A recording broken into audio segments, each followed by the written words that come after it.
नमस्कार दोस्तों, आप देख रहे हैं आर एस भोजपुरी और आर एस भोजपुरी में आप सभी को बहुत बहुत स्वागत है। दोस्तों बता दें कि खेसारी लाल यादव का आने वाला बोका म्यूजिक से गाना का टीजर आ चुका है। आप लोग बोका म्यूजिक पर जाकर देख सकते हैं। ये टीजर बहुत ब्लास्ट है, देखने से ही पता चल जा रहा है कि ये गाना बहुत सुपर हिट होने वाला है। सुपर हिट होने से कोई नहीं रोक सकता है। इस गाने को लिखे हैं हमारे कृष्णा बेदर्दी भैया और म्यूजिक दिए हैं विनय विनायक भैया। तो ये गाना बहुत ब्लास्ट होने वाला है। ये बहुत खतरनाक गाना है। टीजरे देख के पता चल जाता कि ये गाना कितना पानी में बटे। एक बार जाके देखो लो ना कि गाना कितना सुपर ब्लास्ट बा, कितना अच्छा बटे। ये तो काल पता चली। और हौसीना में आकांक्षा पुरिया खेसारी भैया के तनी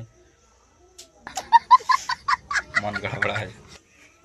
हम क्या कहीं अब, आप लोग जाकर देख लो और बताई लो कि टीजर आप सबके कैसा लागल।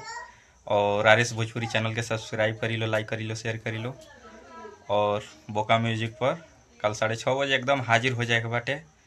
धूल उड़ा देवे के बा, केहू के टीके नहीं खे देवे के। बस खेसारी खेसारी खेसारी, ओनली खेसारी, और कोई नहीं चाहिए। तो किंग ऑफ खेसारी खेसारी का पावर कल दिखाना है। मिलते हैं एक नेक्स्ट वीडियो में, तब तक के लिए बाय। आर एस भोजपुरी को सब्सक्राइब नहीं किया तो सब्सक्राइब कर लीजिए।